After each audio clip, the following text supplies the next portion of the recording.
Whitehall 1212. Quickly, please. This is Scotland Yard.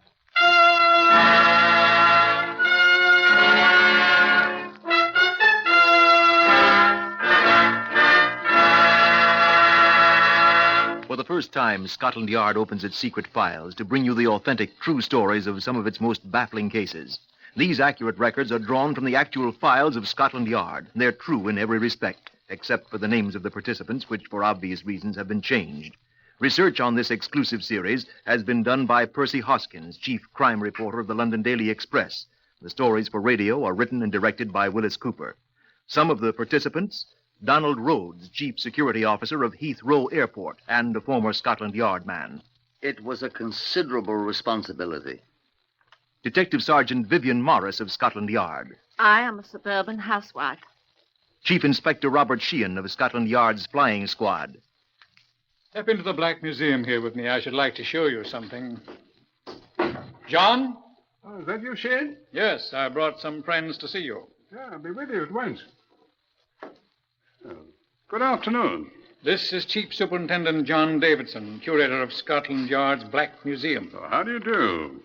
Well, I expect you've come about the relics of the Heathrow affair. Right. Oh, on the table there behind you.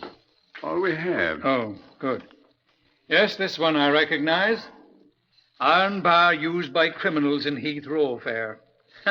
Some of my hair still sticking to it. Yeah, some of your blood, too, Bob. Makes my head ache yet. Yeah. This is, Briefcase carried by the GOC. And here, alterable license plate used by the GOC gang. You see, it reads GMU 436. Press the lever, please, John. And hey, presto, it reads CGC 829.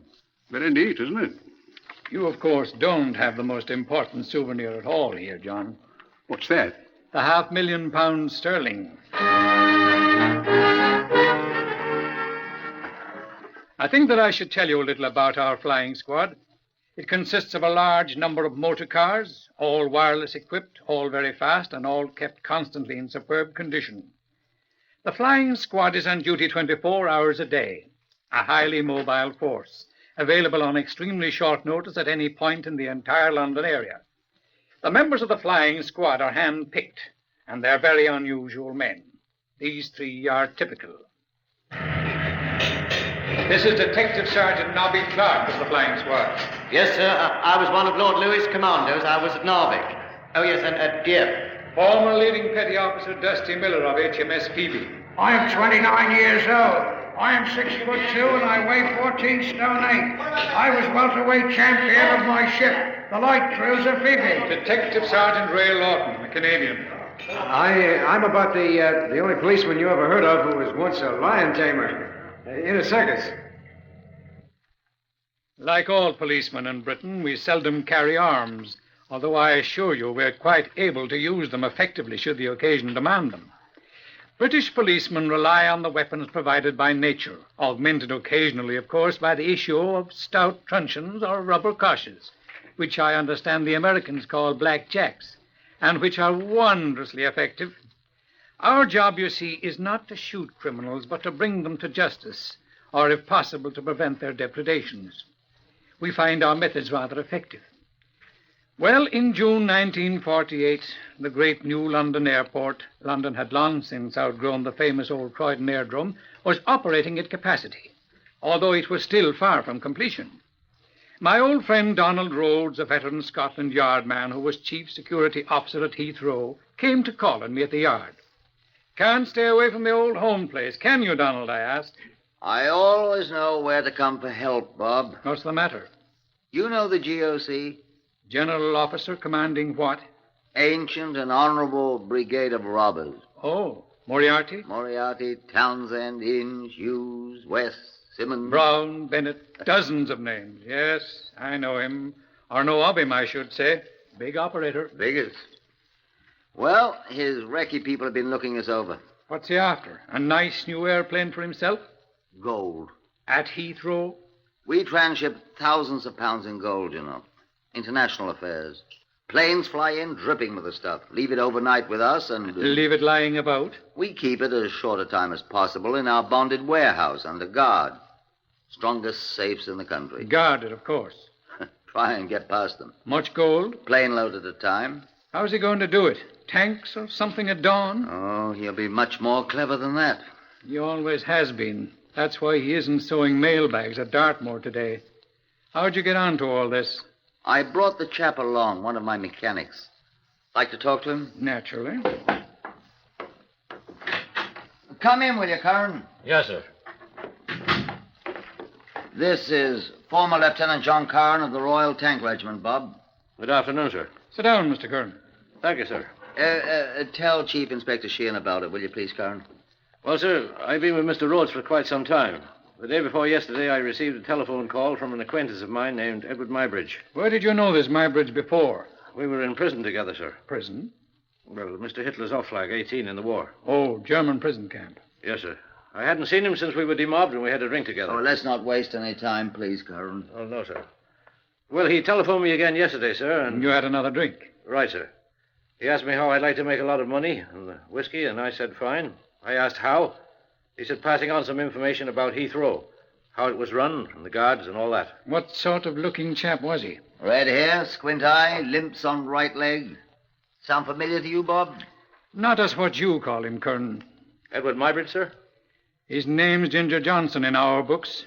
Unmistakable. He's not a nice fellow at all, Curran. I found that out, sir. Oh? He warned me to say nothing to anyone about our conversation or he'd have to take steps. I remembered what he did to a German prison guard the day we were released, sir. What? Cut his head off with a mess knife. A very hard character indeed, this Edward Mybridge, alias Ginger Johnson. An old Borstal boy. He had served honorably in the army, but had returned to his old ways immediately upon demobilization. He was well known to us as one of the GOC's most useful lieutenants. This GOC, a man of great mental attainments, we knew for the leader of one of the most desperate gangs of lawbreakers in all our experience. A genuine storybook mastermind. He had for many years operated like a real general officer, commanding, maintaining a small staff of rough and ready assistants like Mybridge, and recruiting his actual operatives, his army, for specific jobs as he needed them. Scotland Yard had never been able to lay a finger on him, although he was quite well known to us under a variety of names and ostensible professions. It was obvious that this was to be no small undertaking. He needed to be watched, and thoroughly, and beginning at once. I telegraphed a chief inspector I remembered in a Scottish town not far from Perth, and he reported to me at Scotland Yard the next day. I finished my briefing on what he had to do for us. Oh, I'll recognize him all right, sir. You've a lot of pictures of him. I wish we had him. I'm not to arrest him, sir. You'll not have a chance. He's a most law-abiding man. Now, he's never seen you in his life, and you understand I don't want him to see you. Okay, sir.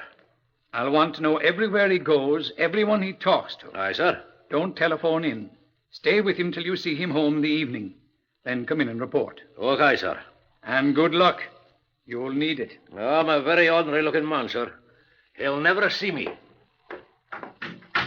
Chief Inspector Ross was back in my office in 2 hours. Well? I was standing on the corner, sir, waiting for the bus with him. And just as it stopped, he turned to me and said, "It's all right, Chief Inspector Andrew Ross. You can go back to Perthshire. I'm just going to my bank this time." A detective constable we imported from Leeds who looked like a clergyman was addressed pityingly by name by the GOC, who trod on our man's toes. The language he employed was quite unclerical. The law, of course, does not permit tapping a suspected man's telephone, so we were forced to continue to try to trail him to find out precisely what he was doing. But infallibly he recognized our people. Rhodes kept hounding us. He couldn't organize his plan to defend the airport until he knew more of the GOC's probable intentions, and the man outwitted us at every turn. There came a morning 10 days or so later when I saw Vivian Morris, one of our women detective sergeants, pass my open door. "Oh, Sergeant," I called. Good morning, sir. Come in here a moment, will you? Yes, sir? Vivian, Yes, sir. You're a very pretty girl. Why, thank you, sir. Have you ever followed a man?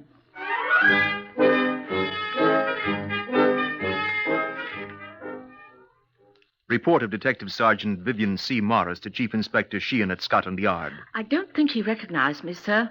You look like a young suburban mother, Vivian. I am. I've got 2 girls. I shall send them each a hair ribbon. What happened? I got on his bus 1 street after him. There was no seat, but I spotted him at once. He was staring about the bus, looking for one of us. And we were not there. All at once, he leaped to his feet and offered me his seat. The very mirror of politeness. Yes.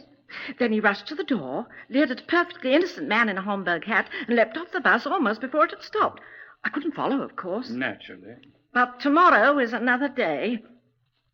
Report of Detective Sergeant Morris the second day. Yes, sir. He stayed on the bus this time. I had my knitting with me. I'm doing a pair of tartan stockings for Sheila for her birthday. He didn't pay the slightest attention to me. He got off at Waterloo Station with most of the others on the bus, including myself. He went into a small tobacconist's shop. Here's the address, sir. Thank you. He was wearing a dark blue coat and a bowler hat and carried a small briefcase. I went into a Lions Corner house, you know the one, sir, where I could watch the door of the tobacconist. I had 3 buns and 3 cups of coffee before he came out again, this time wearing a brown tweed suit and hat and without the briefcase. He looked about him sharply and hailed a taxicab, and they drove off. The number of the taxicab was EBC 414. Thank you, Sergeant. Most well done. Would you just shove me the telephone, please? Thank you. There's an urgent telephone call waiting for you, sir. Who is it? Inspector Green of Traffic, sir. What does he want? He said it's quite important, sir. All right, put him on. Yes, Green? Green here, Shane. See, I hear you're interested in Ginger Johnson. What about him? He's dead. I refuse to burst into tears. He was apparently struck by a motor car. Where? On the Great West Road near the new Heathrow airport. Oh, was he killed instantly? Well, he lived only a few minutes after we picked him up. Well, he's out of our hair. Oh, did he say anything? Just a sec. What must he said? He said, tell Karen. Say, perhaps you know what he was talking about. What'd he say? He said, tell Karen not to drink the tea. It's poisoned. Sounds quite Max Romerish, doesn't it? You're sure he said tell Karen? Did he say Karen? Yeah, that's right, Karen. See, I don't know any Karen. Quite all right, old boy. I do. Oh, thank you very much. I hung up on him. Is there anything I can do to help, sir? Yes, go out and get someone started on tracing that taxicab at once, please. Here, take the paper with a number on it. Right, sir. Will you put me through to Heathrow Airport at once, Chief Security Officer? Oh, good. You're here, Bob. Oh, Donald, I was just telephoning you. Never mind, operator. He's just come in. Look, Don, what about Kern and the tea? Eh? Ginger Johnson just got killed. His dying words were to tell your man, Kern, not to drink the tea because it's poisoned. Tea? What's it mean? I think he was off his rocker. Thought he was still in the German prison camp. Could be. What I came over for, I've a signal from the Foreign Office. The Americans are sending us some money soon. Much? Mere £388,000 in gold. When? 10 days from today. Wonder if that's what the GOC is getting his sights on. A great many people knew that we were expecting a large amount of gold from America. He has a long nose. That long, do you suppose? You had a great deal of experience with him while you were here at the yard. I wonder. Oh, excuse me, sir. Come in, Vivian. You know Sergeant Morris, don't you, Donald? Indeed, I do. How are the girls, Vivian? They're fine, sir. Excuse me, sir.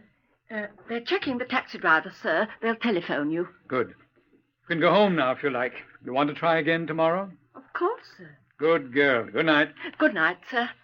Good night, Mr. Rogue. Good night. What's she doing? She's caught up with the GOC. Find out anything good? Shortly. Look, we'll have to get going on this thing at once. If it is the new shipment he's after. I know it. There's not much we can do until we have an idea how he intends to try. Pity Ginger Johnson died. He might have told us instead of babbling about poison tea in German prison. Sheehan here? Shadiger here, sir, in the 999 room. Yes, Shadinger. Had rather good luck on tracing that taxicab, sir. Found the driver had just come into the company garage. Had his trip booked with him. Good. The trip at 10:23 this morning was from Waterloo Station to a shop in Soho. A chemist shop, sir. A chemist shop? Yes, sir. The taxi driver said he saw his fare enter the shop. George Schill, chemist, he said it. George Schill, I know that name. What about George Schill Schill? has been involved in a number of narcotics cases. Yes, I know. Thank you very much. What about George Schill? That's who the GOC was visiting this morning. Is he in the narcotics thing, too? We shall find out, old boy. I wonder where he went from there. Probably to bump off Ginger Johnson. Bump him off? Now tell me why he should do that. Well, good old Ginger might have been looking on the wine when it was red. Bible, old chap. Or the whiskey when it is amber. And blabbered about his talk with your man Kern. The GOC wouldn't like that, would he? He wouldn't know whether Kern had talked to you, and he might have decided to prevent any more talk by Ginger to the wrong bloke. Oh, a little fantastic. But plausible. Where'd they find Ginger? Uncomfortably close to your precious airport on the Great West Road. Ah. Yes. Put me through to Superintendent Trevelyan. Is that you, Trevelyan? Sheehan here. Look, sir, I'd like to have a detail of men at once on an investigating job. Yes, sir, most important. I'd like to have a check made at once of all houses along Great West Road near the New Heath Airport.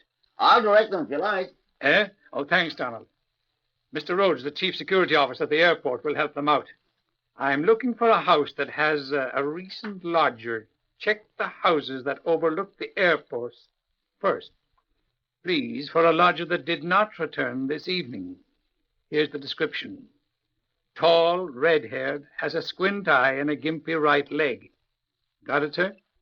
Thank you. Yes, sir, I'll get a search warrant and come at once when they find him. Thank you very much. They can telephone me at home if they find the place out of hours. Right.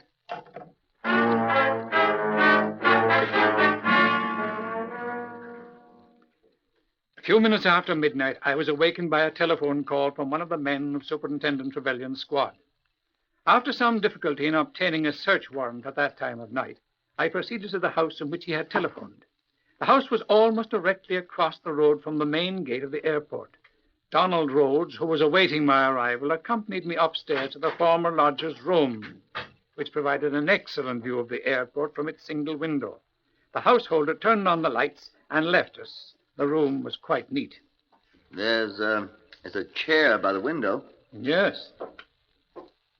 Turned towards the window. Cushion's rumpled quite a bit. Somebody's been sitting on it a lot. Here's an officer's musette bag in the closet. Have a look. That's his, all right. See? E. Mybridge, Lieutenant, King's Royal Rifle Corps.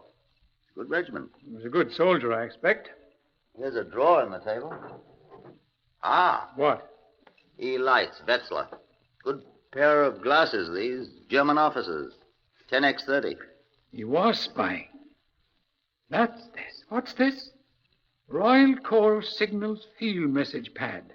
For his reports to the GOC, eh? Quite regimental. Been using it, too. Good. What? Writing on the sheet he just tore out left an impression on the second sheet. Let's see. Hold up the lamp there, Donald. Mm-hmm. No, hold it so the light comes across the page from the edge, so it casts a shadow on the ridges of the writing here. Read it? Hold the lamp still. See to guards at what's this word? Looks like midnight. What guards will he see to midnight? Makes no sense. Let me look again. No, that isn't C. Here. No. Looks like... I know what it is. What? Tea. Tea? Tea to guards at midnight. I don't... What was it Ginger said to tell Karen? Don't drink the tea. It's poisoned.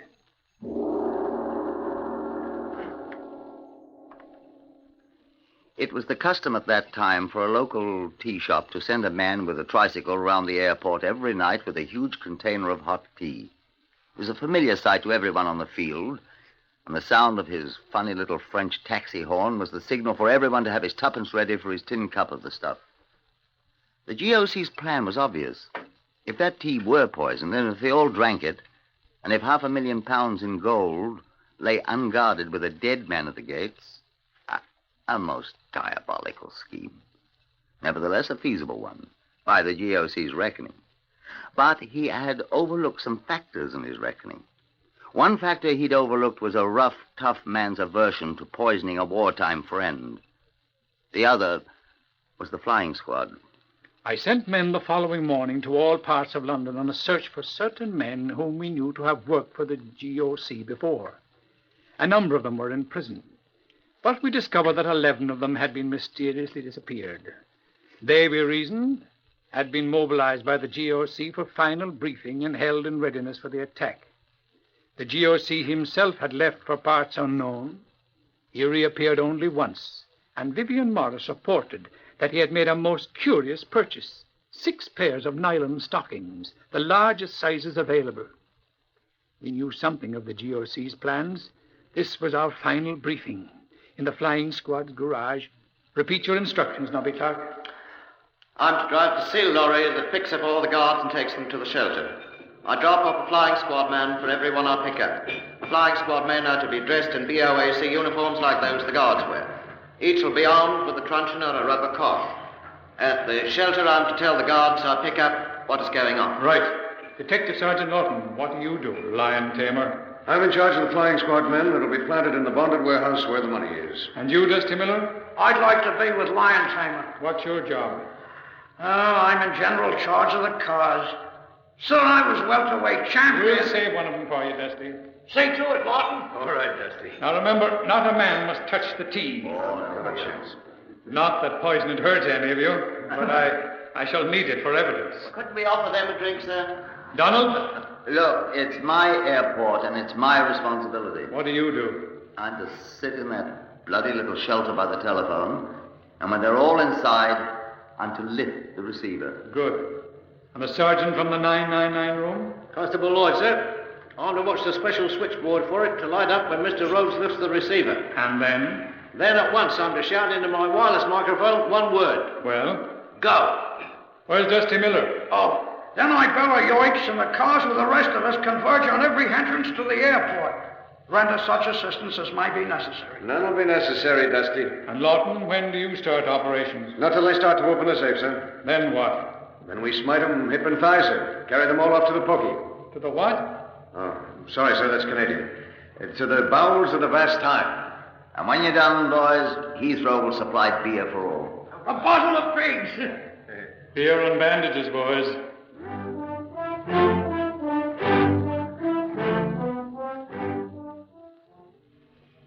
The day came. The airplane from America arrived with the gold.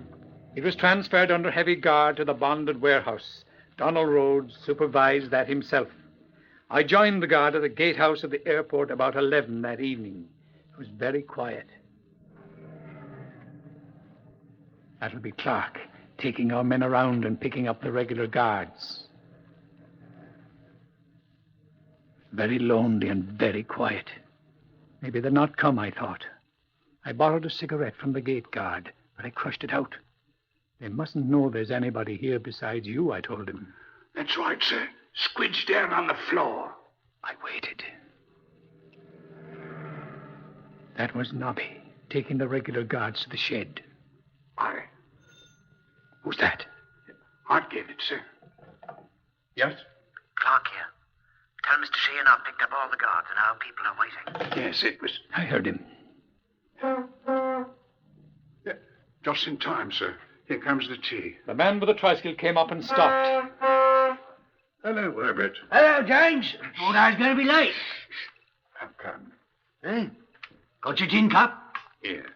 Some guard or somebody stopped me down the road a bit and demanded what I was doing. Made me open up the tea and let him look at it.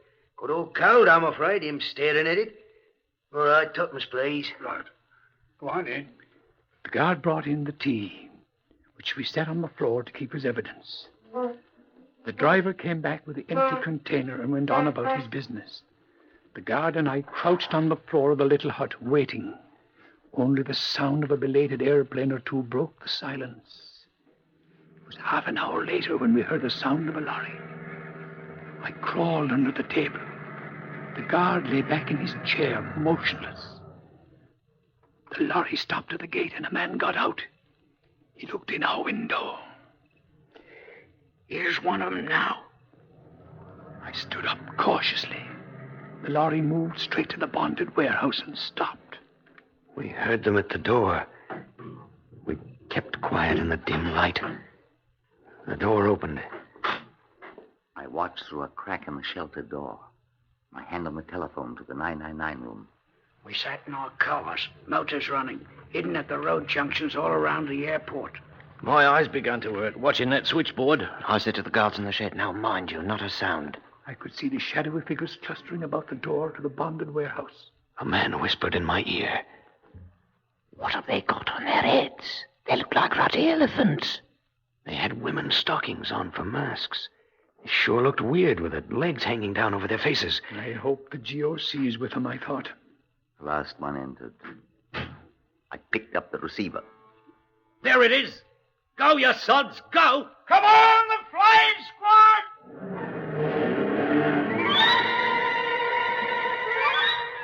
They're at the safe. Hey, stay where you are. The police officers. Head on!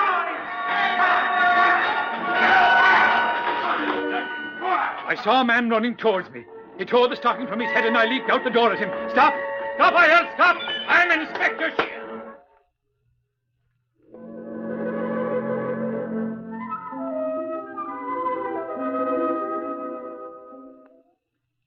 When I came to an hour later, I discovered the grandfather of all bumps on my head from the loaded cosh the man had caressed me with. My men of the flying squad stood about, many of them bandaged to the eyes, but all happily quaffing beer. We totted up the score, 11 prisoners, including the one who had struck me and whom the gate guard had taken care of. 2 broken arms, 1 smashed nose, and a turned ankle. A pile of heavy coshes and short iron bars the robbers had carried. And the 388,000 pounds still untouched. The prisoners bore a large variety of contusions, black eyes, and broken heads. I had a headache for a week. We never did catch the GOC, but we sent 11 of his men to prison, having caught them red-handed. And to this day, no one has ever dreamed of robbing Heathrow again. If they do, sir, may I have a chance at him, too?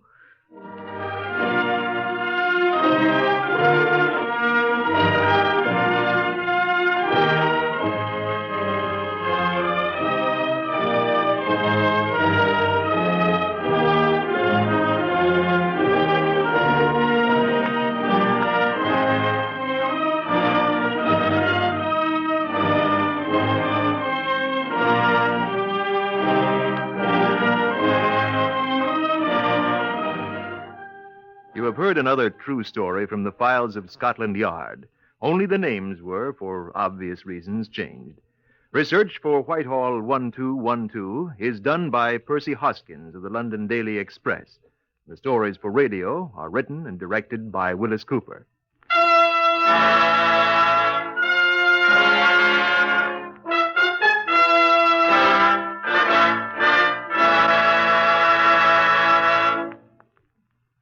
Listen again for Whitehall 1212 2 weeks from today and weekly thereafter.